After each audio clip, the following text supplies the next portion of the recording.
Hello, hello, hello. Today is day 5 of 365 raw voice note journal entries about my suspending disbelief journey. Today is April 27th. I swear I don't know how I'm going to keep all of the days and dates straight as I do these, but we'll go as long as I can. So today was a very interesting day. And I'm going to tell you all about it because it was unbelievably, just unbelievable. There was so much, and I did make notes today because there was so much that there's no way I would remember it all to just kind of spout it out to you. So, first of all, this morning I took Jason Casey to the skate park. We met up with our friends. My friend and her daughter is Jace's friend. We both looked at the weather, but we didn't account for the icy wind that was out today, so we all froze, first of all. My car was full of donations, so we rode to the skate park instead of driving there. So that was about a half-hour walk, bike ride there first in the icy cold wind, and then we were there playing. So we were really cold. Thankfully, my friend's vehicle was able to accommodate us to head back home after so that we didn't have to do the half-hour walk back, but it was very, very cold. And I guess I don't really need to emphasize that so much. Casey, while we were there, did not want to ride her bike down the ramp. She just figured out riding a bike with training wheels, so totally fair. But she was sliding down the ramps on her bum, and she ripped like 10 holes in the bum of her pants because of it, which is fine. It's fine. And while we were there, Jace totally biffed hard. Like he crashed and smashed his face into his handlebars and amazingly didn't cry because his friend was there probably. All in all, not the best, most fun trip we've ever done. So we didn't last very long. And honestly, I knew that it was a bit colder today. It was gray out. I wasn't really drawn to going outside, but I had really wanted to get some earthing in. But it was so cold that even I didn't want to put my feet in the grass or the sand. And that is saying a lot because I usually will put up with quite a bit of it. Anyway, we got back home and we're doing some cleaning up around the house before we had more things to do in the afternoon. And my friend Jess posted a video, her first ever YouTube video, and she was very proud, and I'm very proud, and all of those things. And it was a fantastic, quick, again, little video helping to explain sort of the law of attraction manifestation stuff through a scientific lens. And it was a great perspective, just talking about how what we're calling in is like an atom, and there's electrons on the outside and neutrons and protons on the inside, and those electrons are the negative charge, right? And it's not the inside doesn't come without the outside. And so when we're calling something to us with the law of attraction, and I know this is a little bit of a sidetrack, but the outside hits us first. Those electrons, the negative charge, hits us first before we get to the inside. And a lot of people, the reason we struggle to manifest is at that point we reject what's coming in because we're like, I didn't want this. And so we push it away. Anyways, I will link that video in the show notes for anyone who wants to see it or who hasn't seen it yet. Again, it's just a quick short one, but it's really powerful, the comparison. So anyway, I watched that video and thank freaking goodness I did, because it had it forefront of my mind because of that, right? So a little bit later, we went to take my oldest, Cadence, to a birthday party, which was about an hour away. And while we were in the city doing that, I did some errands, did some running around that I usually do in the city that I don't actually drive to the city very often. So I tried to, knock it all off in one trip, and then drove back home. And she was going to be at this birthday party for like 8 hours. So they had a whole bunch of things planned. So we drove back home, and I also had the plan to take my two younger children to their dad a little bit later, but we had some time. So I decided to change my wheels out, from my winter tires to my summer tires. And the kids helped, which they love to do. And as much as it slows down the process and can be kind of frustrating, I always let them because I want them to learn. Um, while we were doing that, I hurt my leg. I also had my phone on the top of the back hatch door of the car.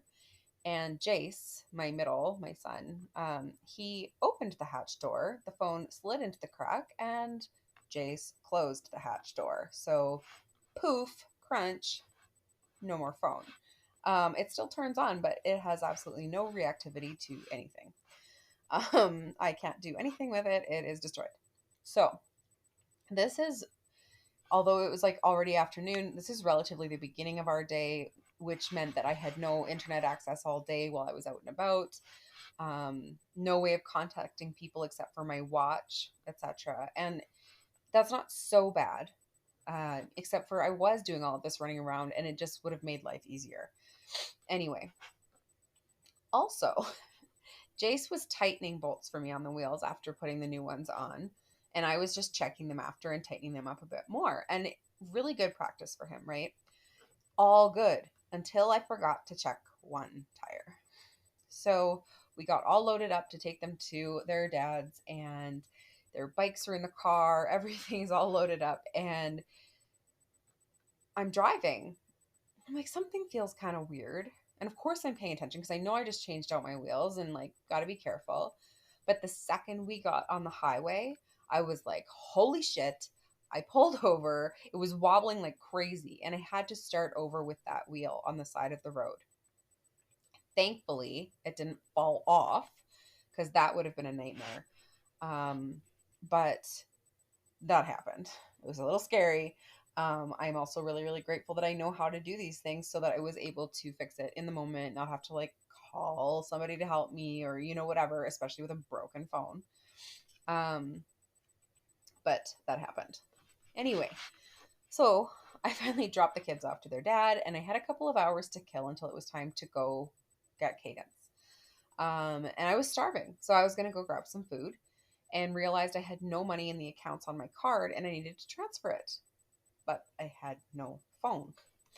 I did bring my laptop with me though for this drive because I knew I was going to have some time, so I thought maybe I would be able to get some work done in the in-between. So I drove around town trying to pick up Wi-Fi with my laptop to transfer enough to buy food and gas and like a few groceries and stuff. So I finally found a spot that my laptop would connect. Normally my phone connects well outside of stores and stuff, but not, my laptop was not doing the job. So anyway, I finally got it to connect. I finally got all that transferred, got some food in me,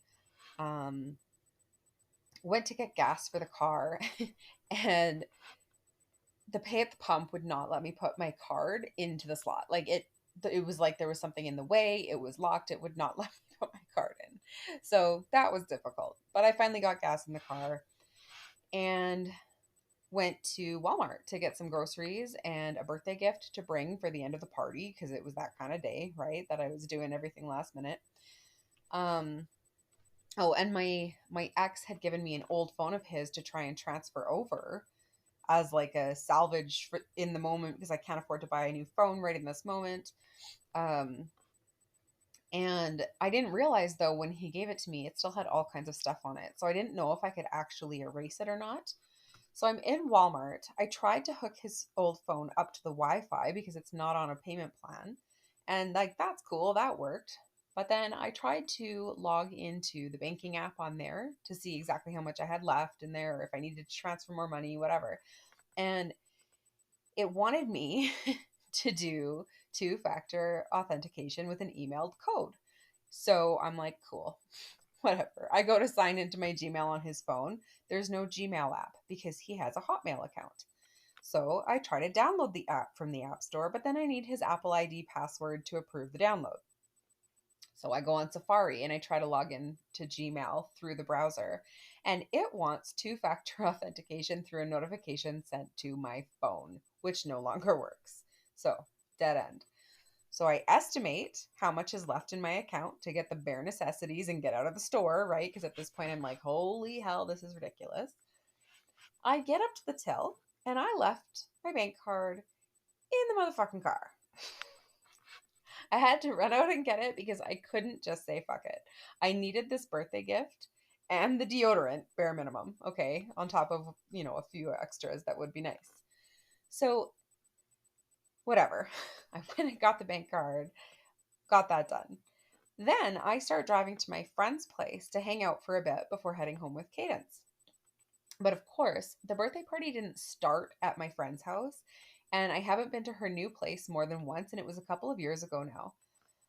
And I have no way of looking up the address or texting her. So I take my best guess, right? Anyway, I finally figured out how to talk to text on my watch so that I could ask Cadence to ask my friend for her address while I was driving. I swear I was safe. I did make it there. We did have fun, and my wheel did stay on despite hours of driving after the almost incident. And I am now home safe and have really shitty internet, by the way, until Monday when the internet people can come in with no ability to hotspot from my phone anymore. So this is tons of fun.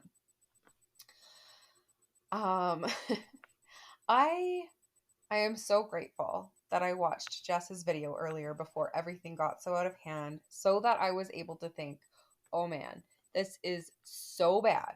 I can't wait to see the good that's coming along with it. So thank you to Jess. I mean, I usually just laugh when things are this bad. Like, it's so unbelievable that it becomes funny, right? When just everything that can go wrong will go wrong. Murphy's Law is at play, whatever. And I still did that. But there's usually a part of me going, why? And today I was going, because something fucking incredible is coming. And these are just the electrons before my protons, motherfucker. Literally kept me from that little switch that would make me push away what I've been calling in. So I am celebrating that hardcore today. And I cannot see a better outcome that could have come from a day like that than me to be celebrating it. So definitely, if you have not seen it, watch the video that I'm going to tag in the show notes, because it is a great perspective shift. I did have one other thing that was very strange today, that I wanted to share. And it's just because I find that the more alignment I get into, the more trusting whatever is coming that I am at, the more in tune I am with my intuition. And so I wanted to share this piece. I know it's not like the exact purpose of this podcast, but I do feel like this is going to come into play for anyone kind of facing this challenge, because we've talked about how the challenges will arise and then the hard things will come up, right? But there's also the side of it where things like our intuition get stronger. And so we are supported through it as long as we are open to that support, and as long as we're able to be aware of it, right? And be able to focus on it. So anyway, this may seem really random. I definitely have been working on growing all of my kind of psychic type abilities, my clair abilities, the sight, hearing, whatever, all the different things, right?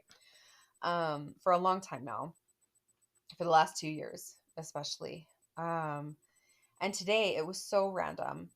And I just want to, so the biggest reason I want to share this particular story is because it's so random, and yet it just goes to show how when we trust and just kind of allow the most random things can be in alignment. So anyway, um, I had random thoughts pop into my head throughout the day. So in the morning, I was in the washroom and I had the most random thought about how my doctor would have helped me give birth to all three of my children if it hadn't been for the pandemic. And I ended up with my youngest. I chose to have a home birth and got a midwife and like had a pool and all of that kind of stuff. So I didn't end up using my doctor, who I absolutely adore, um, with my youngest child for labor. So that thought, so random. I don't know how it was connected in the scheme of things. Okay, it was so random.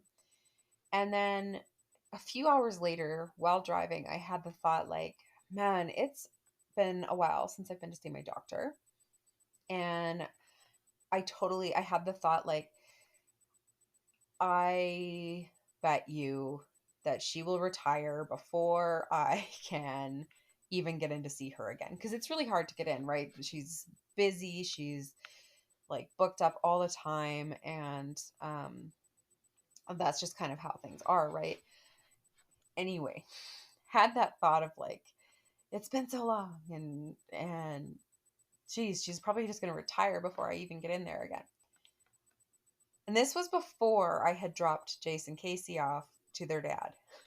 Now, I went and dropped them off, and as soon as I got there, he handed me this envelope that was in the mailbox. It had just gotten there that day. Like, I watched him pull it out of the mailbox, and he's like, this came in the mail for you.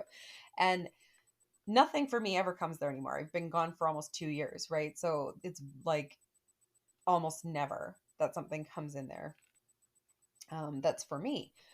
But he handed me this letter, and I kid you not, it was a letter from my doctor saying, like, I'm so sorry to inform you, but I'm retiring. And I've tried to find a replacement to come into my office to take over my client load, and I have not succeeded. We're having like some shortages and stuff like that in our medical system here, right? Anyway, I don't know a ton of those details because I'm not very tapped into the news. I don't listen to it because it stresses me out. But the gist was she was retiring and I won't be going in to see her before she's retired. So I thought it just literally made my jaw drop, right? I was like, as if, because I had that exact thought not that long before that. And I just thought, you know, it may seem so disconnected, but at the same time, it's also just proof of the alignment of the trust and everything that I have been bringing into my life and how I am very, very tapped into whatever information is being sent my way by my spirit team, right? It's I still would have gotten that information with the letter, but the fact that they gave it to me first in a way, and then I received the letter of confirmation just helped to solidify my trust in myself, in my inner knowing, in my higher self's knowing, right? And while this may have been an unimportant one for me to know ahead of time, that I would have been just fine learning it from a letter, it gave me the ability to, or, that much more of the ability to trust myself so that in future situations, now I'm that much more certain of myself. So anyway, I've gone over time for sure today. Um, there was a lot to include, so I'm sorry. These may take me a little bit longer to upload because, again, I have crappy Wi-Fi at home and no more hotspot from my phone. Also, why I am not on my phone again today, and I hope the sound is okay today because I didn't even bother with my microphone and I'm just on my computer. Because that's how the day goes. It is actually now it just changed to 1:12, so it was 1:11 a.m. here, my time, as I was finishing recording this. There you go with the synchronicities again. So I love you all. I will talk to you again very soon.